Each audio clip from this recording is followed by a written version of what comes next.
Mix Morning Show with Mike and Nicole. Today's best mix, Mix 106. All right, with us this morning, what are you wearing and where are you calling from? First of all, I need to know that. I'm calling Missouri, and I'm wearing shorts. Okay.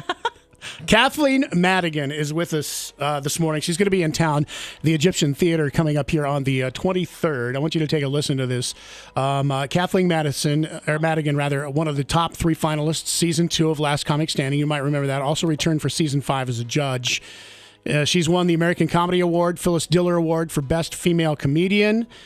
Just made her 5th appearance, which is very cool. I love this. On Ron White's Salute to the Troops. Last year, she was also nominated for an American Comedy Award for the Best Concert Comic. And her 3rd hour-long special, Madigan again, was named one of iTunes' Best Comedy Albums. And something that a lot of people, I didn't even realize until I read a little bit of your bio, is you really are one of the hardest working, maybe not even just comics, but entertainers in the country. How many nights are you out on the road a year? Oh, about 300, but so is Don Rickles. So I think, it's all... And he's 80 years older than you are. Exactly. That is amazing. I mean, I couldn't even imagine 300 years or 300 nights on the road per year is absolutely amazing. And I had no idea. I knew you worked very hard, but you have to just forget where you are sometimes. Yeah, and you don't ever get in their time zone because people are like, oh, well, don't you have jet lag? You don't get jet lag if you don't stay long enough to get in their time zone. You have to just, that's how people should do their vacations. If you want to go to faraway places, don't get sucked into their time zone. Just ignore it. Ignore it. You're calling from Missouri. Now, do you make your home in Missouri, or are you there for a show? Yeah, no. I have all my siblings and all their kids and stuff are in Missouri, so I'm just stopping through. I'm on my way. I got to go to Deadwood, South Dakota, and Minneapolis. Oh, you get all the fun places. Yeah. And then Boise, Boise, Idaho. Have you ever been here before? Oh, yeah, but I used to work the Funny Bone there. Oh. Oh, okay. Mm-hmm. I know my Idaho. I was just in Idaho Falls, too.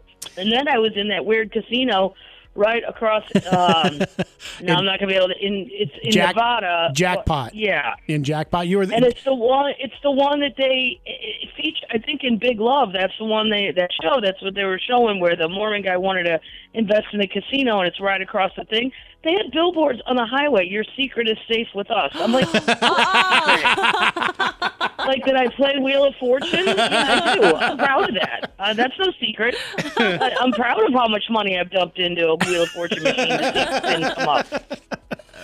How did you... Wendover, Nevada. Wendover. Oh, Wendover. Okay. Nevada. Wendover's about another 100 miles on the road from Jackpot. So next time, you're a little closer to Jackpot when you're in Idaho Falls, so you don't have to travel so far.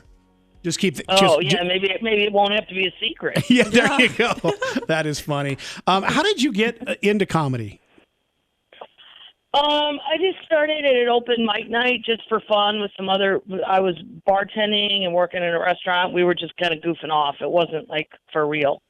So on that original opening mic night, were you funny? Yeah, that was pretty funny. I mean, it wasn't great. No. But, it was good enough. It wasn't, like, horrible. So it wouldn't be as horrible, if I had to, like, run track. You'd go, oh, my God, that was horrible. You and I got a lot in common. she's like, last. Like, there's no one left. Yeah. So is that, did you do it and then you were bitten by the bug, basically, and it's like, wow, this is something I really enjoy, and it took off from there, or was it something that took longer? No, I just kept doing it on Mondays and Tuesdays in St. Louis. So it was, just something fun to do to see if you, and then once you get paid, then you're like, wow, that was cool. So you just want to keep, getting paid and keep going forward, really. Do you like writing your own stuff? Yeah, I mean, I always think that's the whole point. I don't understand people that have writers. I mean, I do understand if you're doing monologues on TV every night, you couldn't possibly write all those jokes by yourself. But like, that's the joy of it. Like, when I see comedians that are doing the same jokes from 10 years ago, I'm like, you should just be in a play. I mean, then you don't have to write. You can just do the same. Memorize the lines. Be on stage. Yeah, right. So who do you look up to then in the comedy world? Mostly like the people that were headlining when I was like an opening act that are now just my friends. So I don't know if look up to them is the right word, but like I would pay to see Greg Proops or Lewis Black or Ron White. They're the group that are 10 to 20 years older than me that I watched when I was.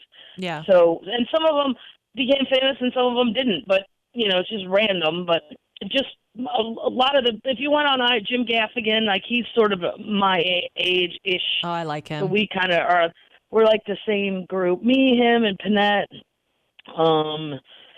I had Greg Giraldo, but he passed away. Panette passed away. I mean, there's a lot of good ones that just don't make it the long haul. Yeah. You mentioned Ron White. What's it like? Because you 5 times you've gone with him on the Salute to the Troops, which I think is so cool of you. What is that like? Well, he's my buddy anyway. Like he's my golfing buddy. I just went. I met him in Augusta to go to a practice round at the Masters. Like he's my pal. So when I'm working with him, it's just like the one thing about Ron is what he is on stage is exactly what he is off stage, for better or worse, however you would want to categorize that. But when he's talking and stuff, like he's just funny off stage. He's just a funny guy, not intentionally. Like. He's just a funny guy. And I know he's a funny guy. I want to know what is it like to be in front of those troops like that?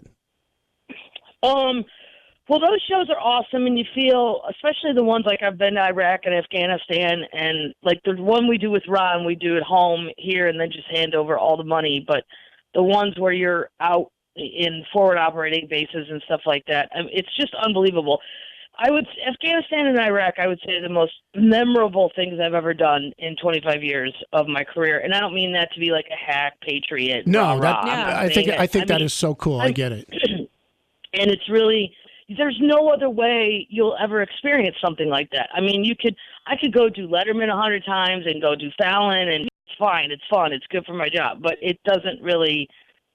It's all a blur at some point. Afghanistan and Iraq, it's just such a bizarre experience. There's no way anything could ever match it. Yeah. Like, and to feel like you did something selfishly, you feel like you did something to contribute. Because I said to Lou, I said, we better keep coming because we need these military people to want to stay, because then if they don't, eventually they're going to come looking for everyone, and that would include us, Lou, and we are not suited to be soldiers. Ron would actually probably be a good menacing soldier up close in a fist fight, but I don't know about jogging. I don't know about jogging. I think they let you drink that much though if you're a soldier. I don't think so. The other thing I got to back up here real quick. Did you just mention you played a practice round at Augusta? Yeah. No, we went to we didn't play. Oh, no, God, you were about this close to being my lifetime hero. God, no. Ron has played it. Ron's gotten to play. That's why I don't like him. Stop. I did think it was funny though. My friend's wife goes, "Oh, are you guys playing?" "Yeah, we are. We're going to tee up at about 5:30 before everybody gets out there." Like, no, we're not playing. Well, I know how hard it is when you said you played a practice round. You really got my attention there because I was about to get really jealous. No. We just sat there and drank beer and watched people practice. That's how lazy we are. Well, before we let you go, we want to play a quick little game with you, word association. So I'm going to say a word and just the first thing that comes to your mind, okay? Okay, sure. Okay, whiskey. Tennessee. Kardashian. Horrible. Donald Trump. Loud. And Boise. Potatoes.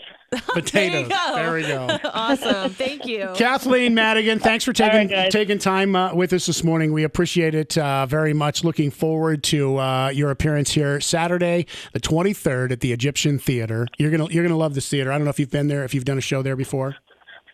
No, I haven't. I don't believe it, so I'm excited. You'll love it. Historic old theater, all remodeled, just absolutely beautiful. Okay, awesome. I can't wait. Yep. We'll see you guys soon. Thank you once again.